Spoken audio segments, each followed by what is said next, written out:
Most hardcore. Some of them talk, but lacking in character. How can I relax when it's theft of innocence? The harmless are broken. Oh, what tragedy to meet death with the lost word unspoken.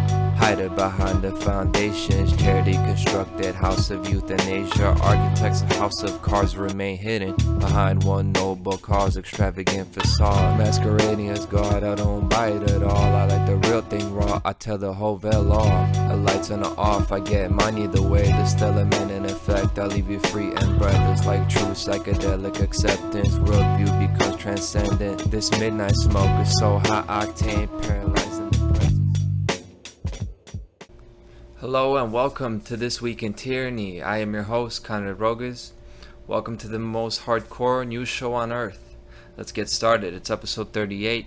Today is Saturday, August 26th. Saturday, 2023. This episode 38 will be about nuclear waste, toxic waste, radioactive waste, a whole lot of other things. It's really just giving me an excuse to talk about a lot of deep topics, so I'm excited. Let's jump right into it.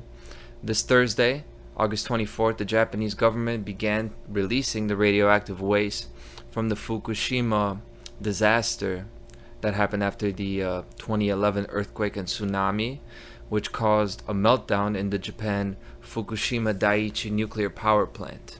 So they had to cool down all that nuclear. They had to cool down the whole meltdown of the nuclear power plant over there. And basically they had water that's contaminated, and now you got contaminated radioactive water sitting there, and they're at capacity of their storage, so they have to release it sooner or later. So that's what has happened now. And what has ensued is a whole lot of international tension, right?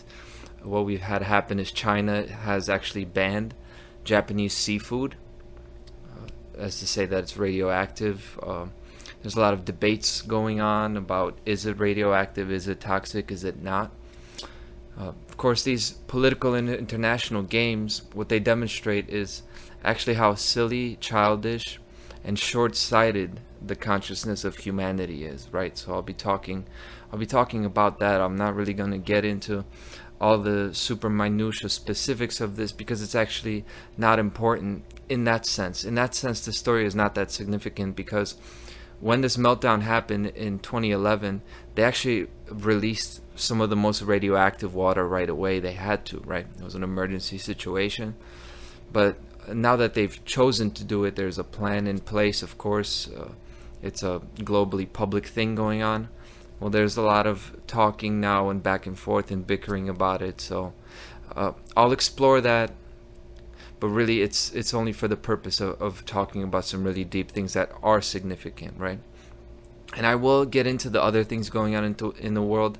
I'll mention those briefly, like Prigozhin dying, who I've mentioned here. You know, hey, Putin got another one. So upheaval in Russia, Prigozhin died in that plane crash. Then you have Trump's mugshot, things like that. I'll mention those things briefly, but it's only to talk about the things that really are important, that usually do not get spoken about in the news, but we will speak about them. So with these international games, these talks about, is it toxic, is it not, is it safe to release the radioactive water from the meltdown? Well, there are all these organizations debating the safety, right? One thing they're saying is that the actual nuclear waste is tritium. It's an isotope of hydrogen. It's a 3-neutron isotope of hydrogen, which is radioactive, right? There has been the point made that it's not as radioactive as like strontium or cesium, right? So that it's not that big of a deal to release it into the water because it has a half-life of only 12 years. It only stays in the human body for 12 days. Things like that, right? That it'll be out of the human body before it accumulates. Things like that. Japan is also saying that China's nuclear plants actually release more radioactive waste on a regular basis than the whole Fukushima disaster put together, right? That's been said. That the UN, of course, has already approved this plan as safe. They've said that the impact will be negligible, that nothing bad will happen as a result of this nuclear waste. So I'll have to challenge that a little bit, as we go on. But nations and organizations have assured the world that the proper precautions have taken place, the measures are being taken, the measures to reduce and limit, of course, the exposure of this radioactive waste. But there's actually no such thing. So I'll talk about how there's no such thing as really safety precautions when you're talking about getting rid of nuclear waste on a mass scale. Safety is an illusion when it comes to large-scale nuclear power, because when you create a radiation on a mass scale, there's no real methodology for cleaning up the mess. The actual methodology for cleaning up the mess is just dilution, meaning watering it down and spreading it and putting the radiation somewhere else. It's still radioactive, right? So filtering radioactivity is not really filtering, right? It's claimed that after a period of time, the radiation will decrease to almost zero, especially with tritium, this isotope of hydrogen that leaked from Fukushima, because it disappears fairly quickly. It dissipates, right? It's not like the uranium and the strontium that has a half-life of 700 years and it's like radioactive forever. So it's claimed that because this dissipates quickly, it's not as dangerous. Well, okay, that's true, but that's only because the entropy is now in the environment. So the radioactive waste is still here. It just can't be measured in a test tube because it's not limited to the location of the exposure. It's actually spread out, diluted, and flooded the entire ecosystem, which I'll talk about.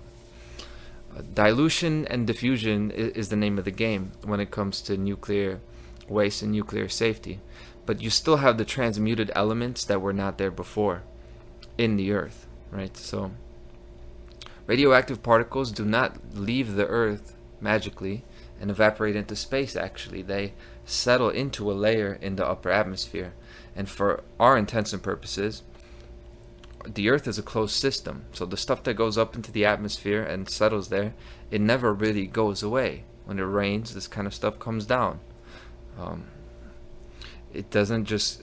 Our Earth is a closed system. The stuff doesn't just disappear. And there's a point for that. There's a specific reason for that, and I'll get into all those deeper reasons as I go on. You know how we do this. I'm going to talk about the ABCs and the facts first, and then I'll get into the philosophy and all that at the end. The Earth is a closed system, like I said, but so is like sewage. So let me just play devil's advocate for a bit. When we flush the toilet and all that human waste goes somewhere, that never leaves the Earth either, right? So it doesn't magically disappear. It goes back into the Earth, right? We all have this garbage. All this waste just gets recycled and reused, right? But this is the thing. The human excretions actually are fertilizer for the soil, meaning that the products of a certain chemical reaction become, the output actually becomes the input for the reaction to continue, right? Photosynthesis and cellular respiration, things like that. The world was created that way for a reason, right? That is a sustainable energy system. And in sustainable energy systems, motion is the dynamic that creates cleanliness. So what I mean by that is what makes something clean in a natural system, what makes cleanliness, what makes something pristine and clean is motion. It's movement, right? Running water is clean water. Standing water is dirty water. That's how it is. That's why the inside of your house will get dusty after a while, and you'll have to vacuum it, you'll have to dust it, right? That's what happens when you have a closed system. In an open show me an open field of grass that's dusty and it has dust on the grass. It needs to be vacuumed. It doesn't happen because of the breeze, the motion of the air, and in nature, motion is always present. In nature, movement equals health. Movement, okay? So, on the other hand, let's contrast that with what happens in nuclear power plants.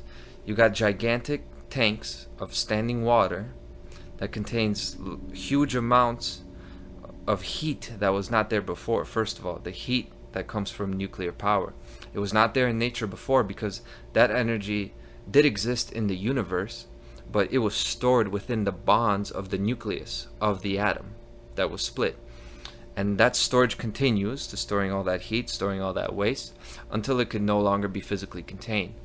And then it is dumped into the unprotected outside world, still enclosed, of course, in some way, where it is dumped into the outside world, put somewhere, into basically a container that is large enough to hold it. The container is called the Earth.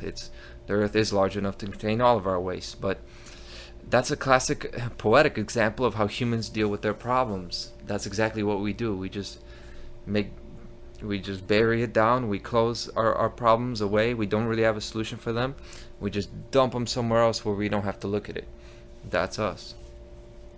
And these are the deeper reasons for this, the philosophical reasons, the lessons, this Fukushima meltdown, and now the subsequent release of that radioactive water after 10 years. This just represents the consequences of our actions. And it happens this way for a reason. It's because the Earth is a school. It's a place to learn and have experiences.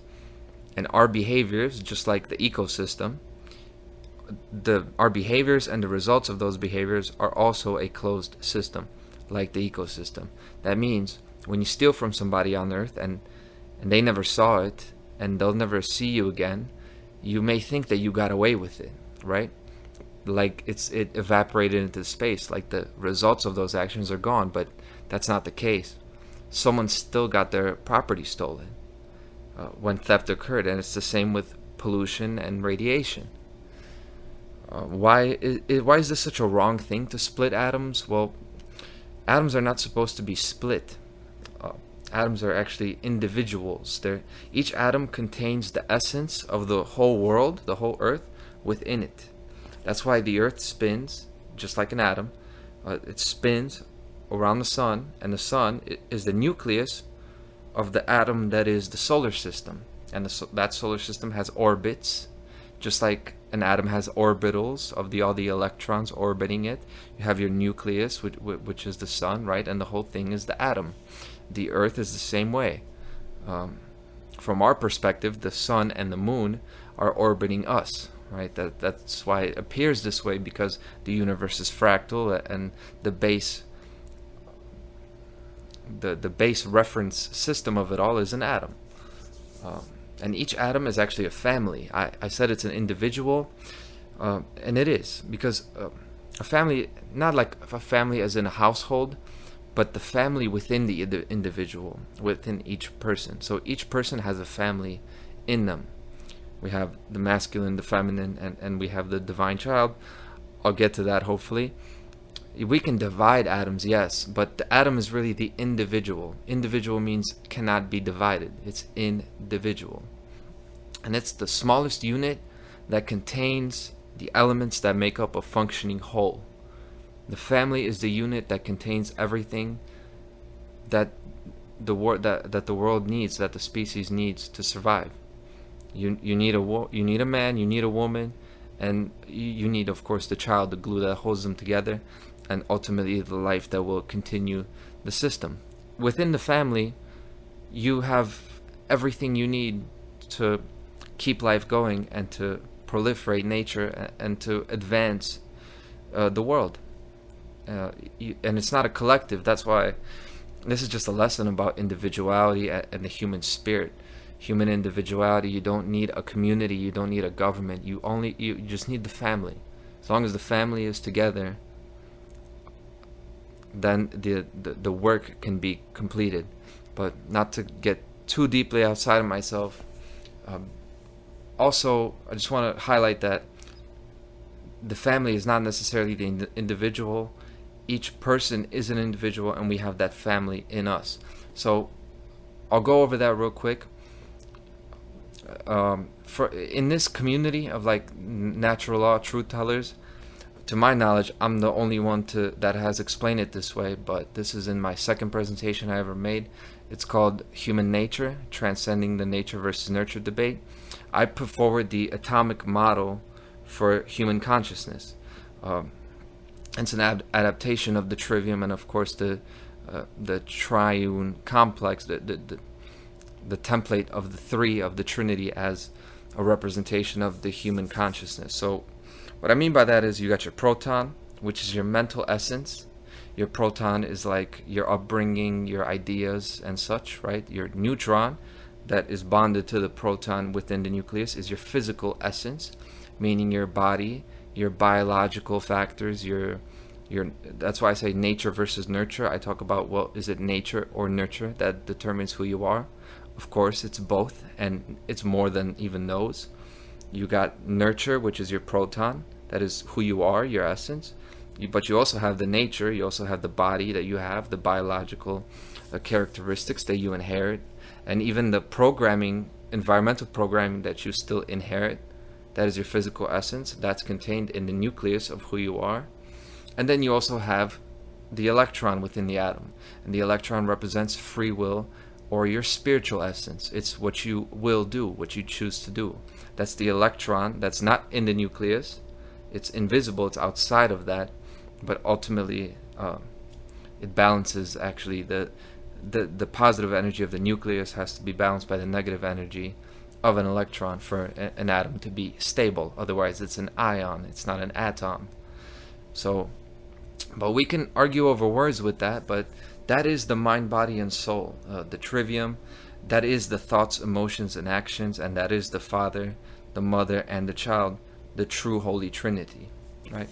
So, but we obviously can separate the individual, and we can separate the family, and just like with nuclear fission, which is the splitting of atoms, that of course releases a whole lot of energy at a huge cost, and that creates radioactive particles. And this happens with people too, with interactions with people. You want to see what a radioactive person looks like? You want to see radioactivity in a human being? Separate a father from his children. That's the same exact thing. You're not supposed to split an atom. You're not supposed to split a family. So when you take somebody's kids away, that's a good example of radioactive decay and radiation. That's what happens. You're not supposed to separate a family. You leave that unit of nature alone. And that's the deep occult reason that nuclear fission violates the principles of nature. That's just the way it is. Now look, I'm not an environmental purist, right? I'm not the type that believes in it's not about belief, but I'm not at the stage where I could just sit in a lotus position in nature and just meditate my way through life, right? I'm not an environmental perfectionist. This nuclear pollution is not the same thing as a combustion engine, right? Exhaust fumes are toxic too, and they will give you cancer over time if you just keep breathing in exhaust fumes from combustion engines. They'll give you cancer and kill you. But look, radiation poisoning, the effects of that are on a whole different level. And look at the effects of that. You know, when you're contaminated with radiation, your children will inherit genetic defects and mutations. And I'm not saying that nature has like a cruel system of ironic punishments, but that's for messing with the atomic family, the family unit of nature that is the atom. And that's how the laws of nature work. Because that's how we work.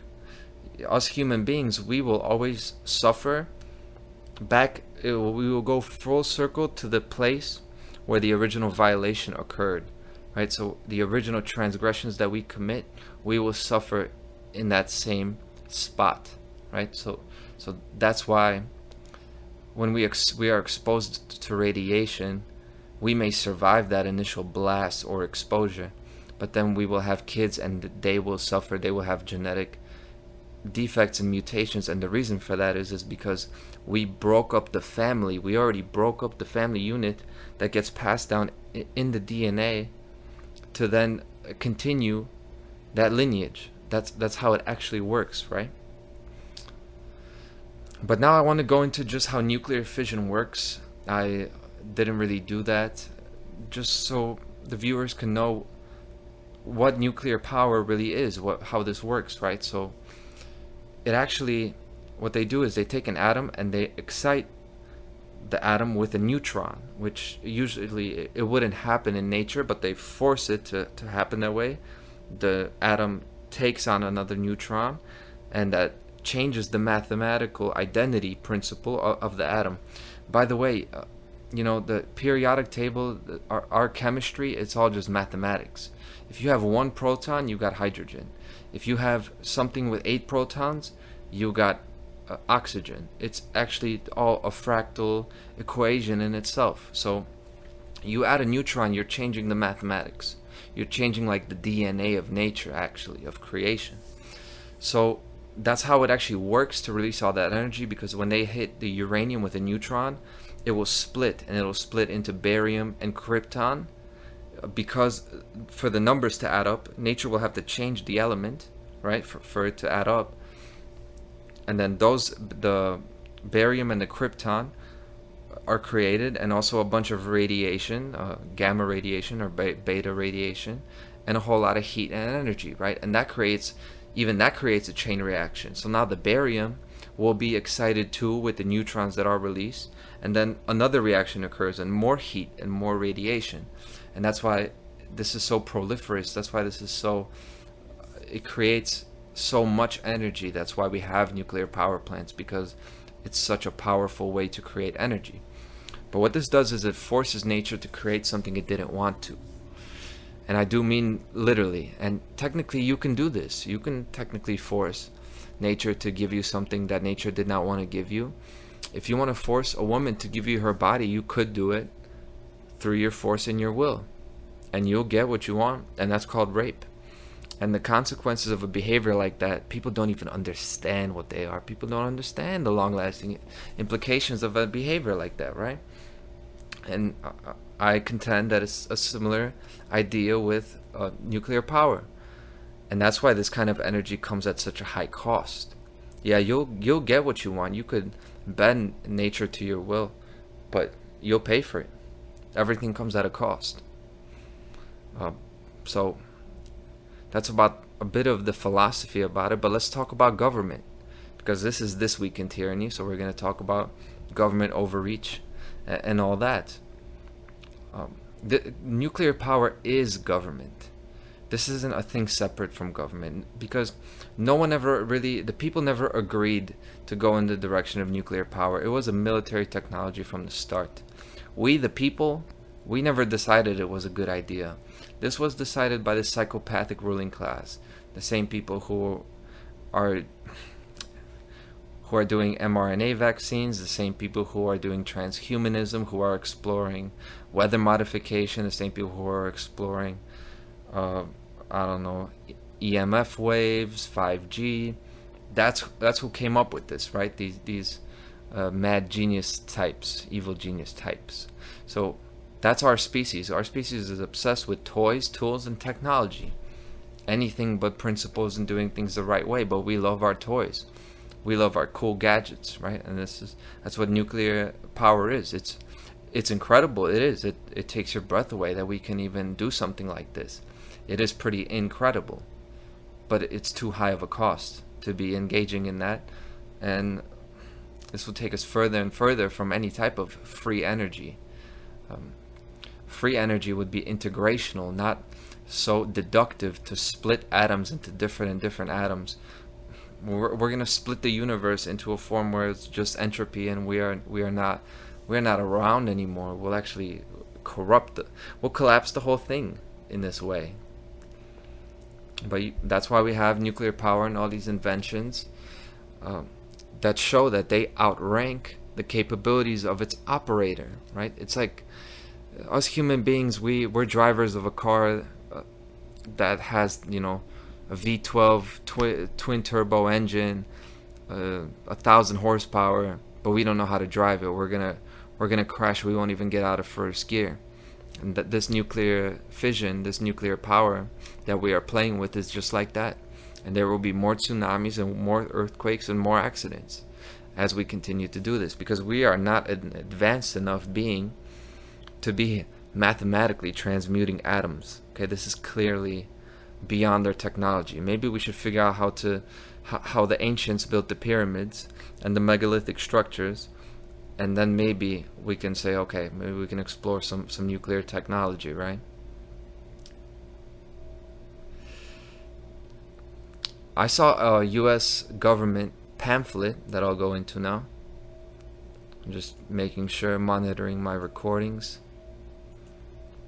So I'm going to talk about a government. It was like a pamphlet. I have it downloaded. I'm going to link to it. It's called The Ultimate Fast Facts to Nuclear Energy. And this is from a .gov website, energy.gov. The reason for me reading this is because I'm going to start addressing the claims that nuclear energy is actually the future and that they don't want us to have this. Let me just talk more about the government before I go into that. And I'm going to spit back some of this government rhetoric to you guys, and you tell me how it sounds like. Nuclear energy has been quietly powering America with clean, carbon-free electricity for the last 60 years. The United States is the world's largest producer of nuclear power. Nuclear energy provided 56% of America's carbon-free electricity in 2017. This is a couple years ago, making it by far the largest domestic source of clean energy.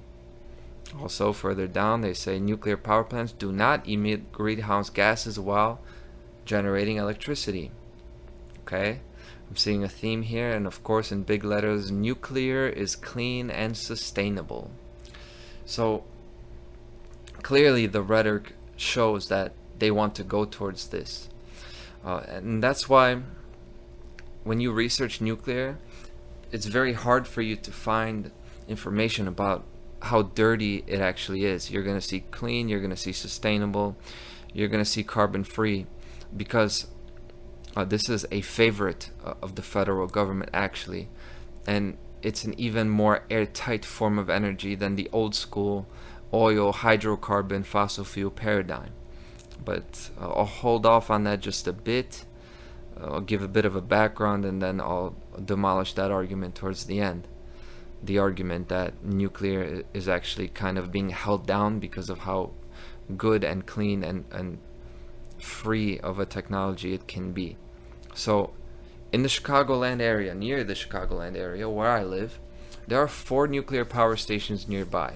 So I'm just going to go through them. I'm going to give some background on them. The reason for me doing this is to show you that nuclear energy is big government, and therefore this is your enemy.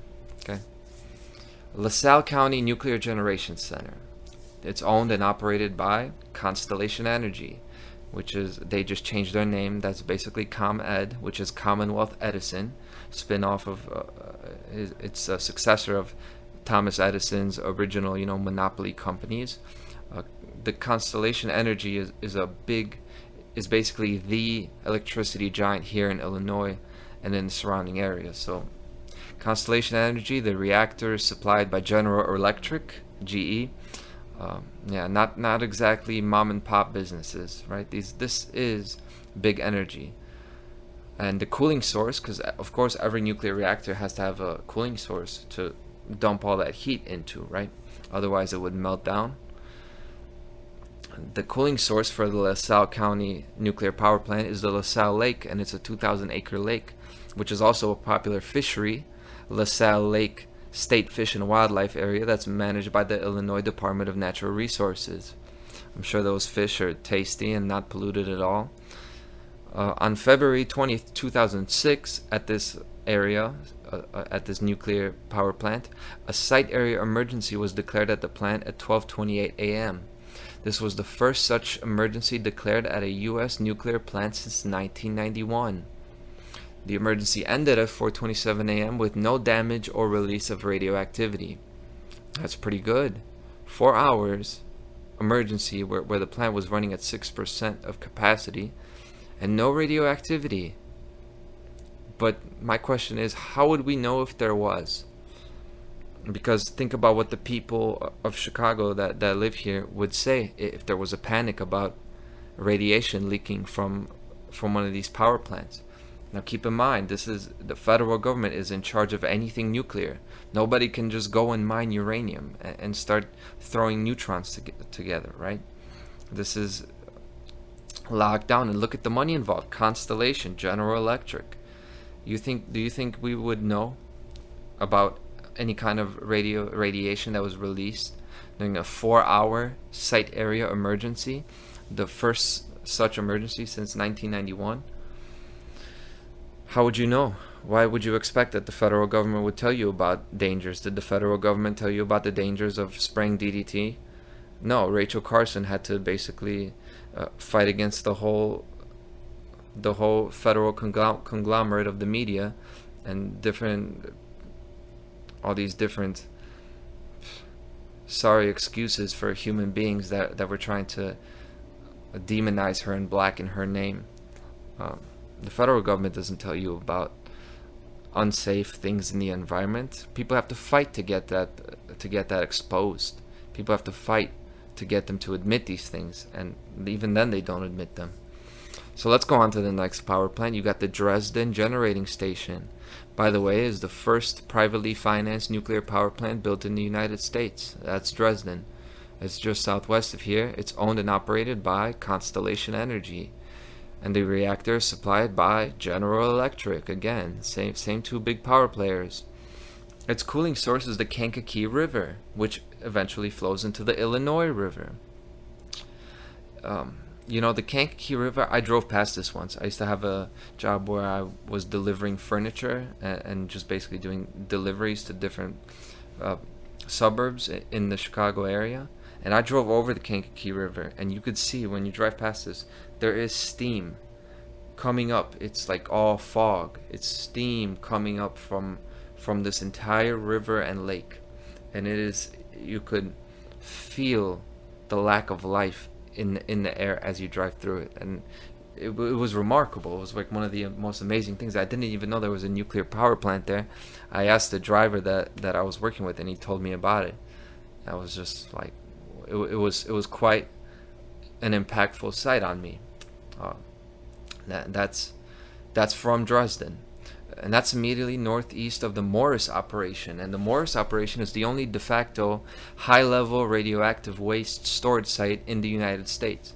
It's the only permanent site of nuclear waste being stored, and that's in Morris, Illinois. That's just right by the Dresden Generating Station, and that's right outside the city. It's like 30-40 minutes. That holds 772 tons of spent nuclear fuel, owned by GE Hitachi. GE is General Electric, and GE Hitachi is who built the Fukushima reactors, which were found to have flaws dating back to the 70s that they were aware of, and nothing was done about it. And then the tsunami happened in Japan in 2011, and the nuclear meltdown happened. That's GE Hitachi, right? So, and that's who we got over here, down the street, down the block in Dresden. So there's that, and then let's go on to the Byron Nuclear Generating Station. Owner-operator, Constellation Energy again. The reactor is supplied by Westinghouse, another energy giant. This is your, if General Electric is Pepsi, then Westinghouse is Coke, Their cooling source is the Rock River, which flows into the Mississippi River. So I'm giving you the cooling sources for you to get an idea of where this stuff goes. It goes back into the rivers and oceans. It goes back into the freshwater sources. In February 2006, Exelon, another giant corporation, reported elevated tritium levels. Remember the stuff that Fukushima leaked?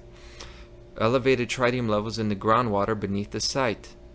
The company stated that the levels pose no risk to public or employee safety, and the report coincided with the ongoing tritium concerns at the Exelon-owned Braidwood Nuclear Generating Station. Tritium is a very low-level beta emitter with an approximate half-life of 12.3 years, and it cannot penetrate the outer dead layer of skin, but the main concern with this isotope is inhalation or ingestion. So what I just read is a defense of tritium being not as dangerous because it has a short half-life and it cannot penetrate through the skin like the radiation at some kind of atomic explosion, right? But the main isotope is inhalation or ingestion. Well, what do you inhale or ingest? You ingest water by drinking it, and you also inhale it, especially when there's a bunch of steam coming up from a lake, coming up into the air that you breathe. Uh, by the way, when you take a shower, you rather take a warm shower, right? So if you have tritium in your water, yeah, it won't penetrate the layers of the skin, but you're taking a hot steaming shower, you will inhale the tritium and the radiation. So, you know, people are saying cold showers are the way to go. Yeah, I guess you could take cold showers. But then you still have ingestion.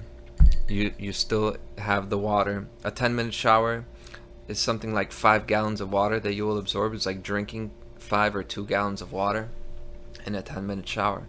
So you don't escape the effects of radiation if it's in the water supply. But of course, they said that none of the levels exceeded the EPA drinking water standard. By the way, I had prepared the book. It's laying over there. There's a book called What Really Makes You Ill by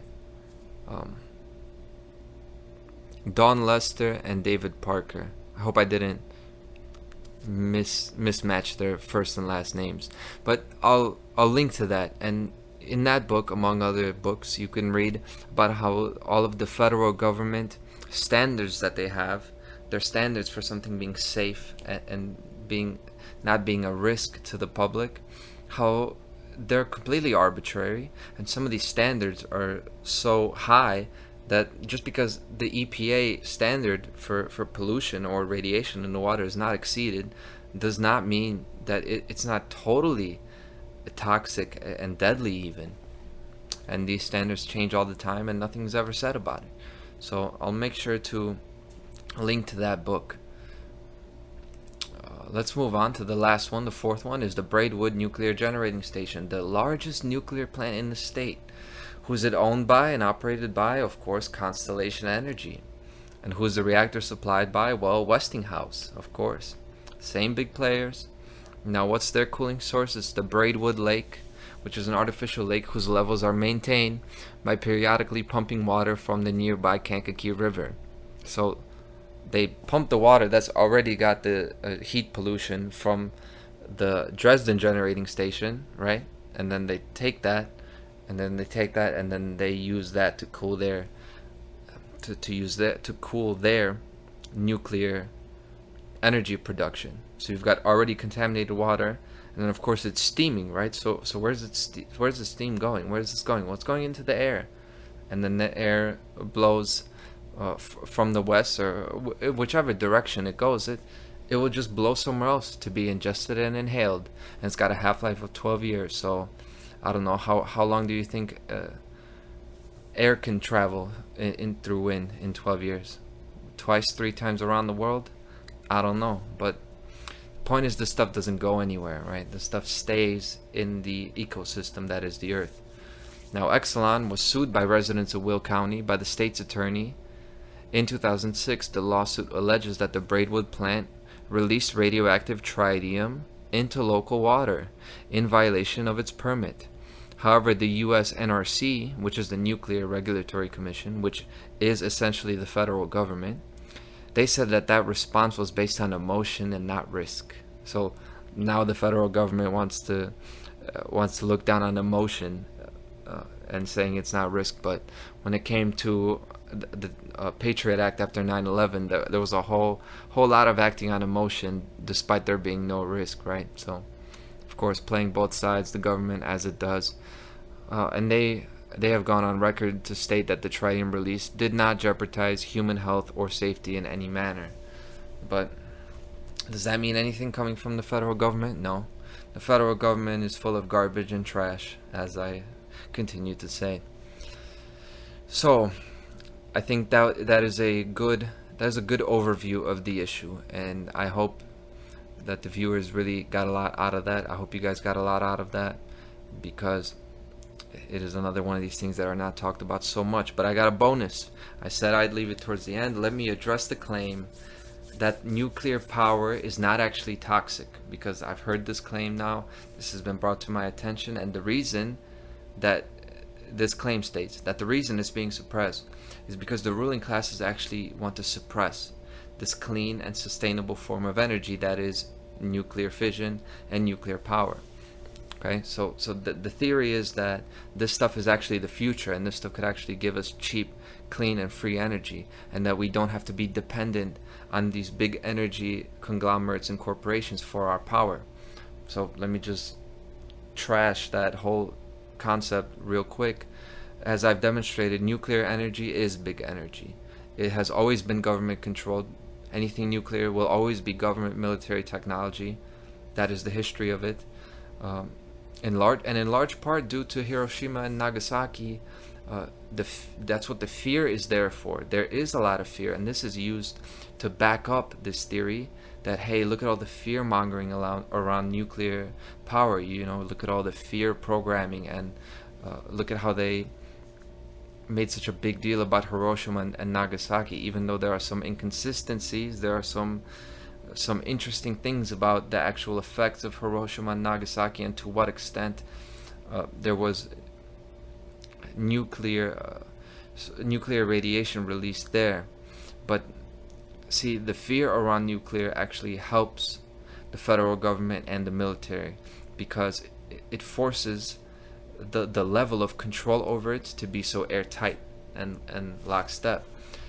Because the more fear there is around it, the less the public will look into it, and the more they will just have to trust the military and government to handle it securely, because it's already such a huge part of the energy paradigm.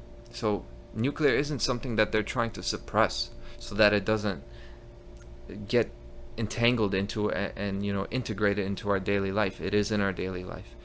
My energy might come from a nuclear power station. This is millions and millions of homes. This is a large percentage of energy comes from nuclear power plants.